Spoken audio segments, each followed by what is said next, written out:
I'm here with Abdusattorov, who just won his game against Jordan Van Voorhis. Nordivek, congratulations. Thank you. 4 out of 5 going into the first rest day. I imagine you must be quite happy. Yeah, I'm very excited. It went very smoothly till today. So yeah, I'm really looking forward to play against Gukesh. We will talk about that in a second. That is indeed your next opponent. I was also wondering, against Jordan, last time in the previous interview we talked about how well you always do here in Wijk, but 2 years ago he was the man to stop you, yes. Maybe from a title when he beat you in the last round. Last year you beat him, you took revenge, but the revenge continues. Yeah, but this game was very complicated.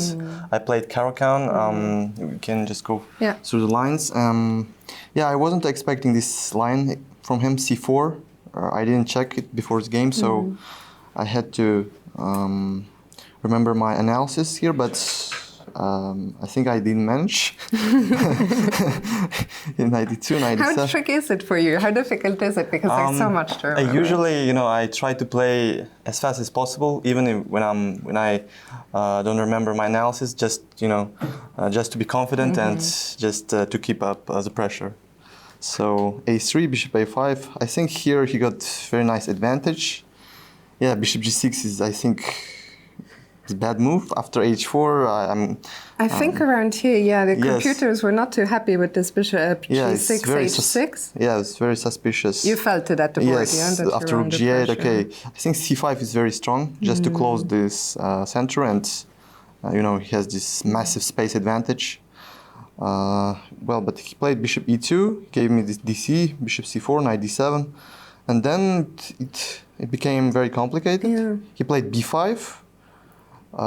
Which I didn't expect, but... Yeah, do you think this was maybe a key moment where things started turning? Yes, after b5 I had to calculate what is his idea. I mean, c5 is very dangerous because it weakens d5 square, so he has some tactical ideas, but I think he didn't manage to play it correctly. I mean, here bishop d5 seemed very logical, as we discussed after his game. Bishop cd, bishop b7, king b8, bishop a8, knight c5, knight a4, bishop e4, take d, and he was not sure about this position. So yeah, I couldn't evaluate this position properly, but I thought more or less fine. So, knight d5, did you sense it was a mistake? Yeah, after knight d5 I have this, what I played in the game was, I think, the best, after which I get this advantage.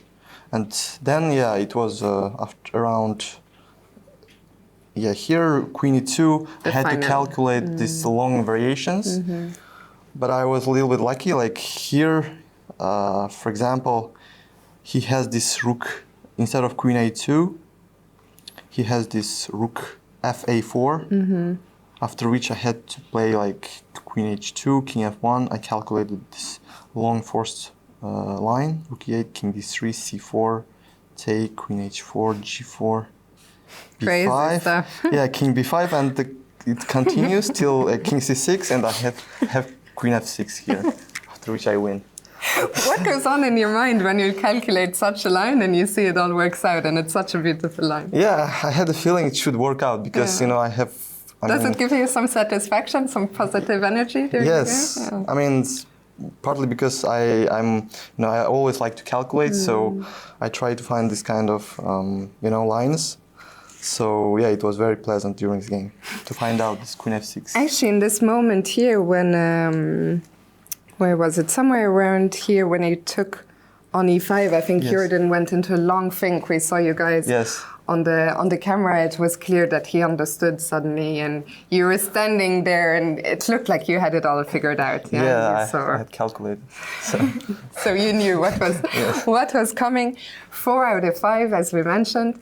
Tomorrow is the rest day, but the day after you will play against Gukesh, the new world champion. You said you're looking forward to that. Is it always a special opponent to play against the world champion? Yeah, after him becoming a world champion, it's it's kind of very inspiring, and he's a player from our generation. So I mean, I played many games against him, and it was very inspiring to watch the match, and obviously I'm very happy to play against him, and I will try my best, and I think we'll have a great fighting game. Were you rooting for him during the match? Were you rooting for your generation, you know, to Yes, make the next? yes. I mean, before the match, I thought that he's a small favorite, and indeed it turned out that at the end his nerves were better than Ding's. How is it for you when you follow? Because you know most top events you're playing, but when you're following a match, how is it to be a chess fan? How does following chess look like for you? I couldn't, follow the match properly because I was playing in Qatar Masters, so I had to play my own game and prepared also. So actually, during the last game in the match, it was also last round in Qatar Masters, so our game started at the same time. So that was very unfortunate for me. Then after the game ended, I just immediately, watched the match and find out that Gukesh won the game. So yeah, it was really fun, and it was a very, very high quality match. Back to our tournament here tomorrow, the first rest day. You've been here many times already, so you know the place quite well. Do you have any special plans, or is it just rest and Yeah, prepare? I have planned to go to Amsterdam to have a nice lunch, and we'll see. Of course, I should have to prepare, but at least not today. Very nice. Well, congrats again on the win, and enjoy the lunch in Amsterdam. Good luck and have fun.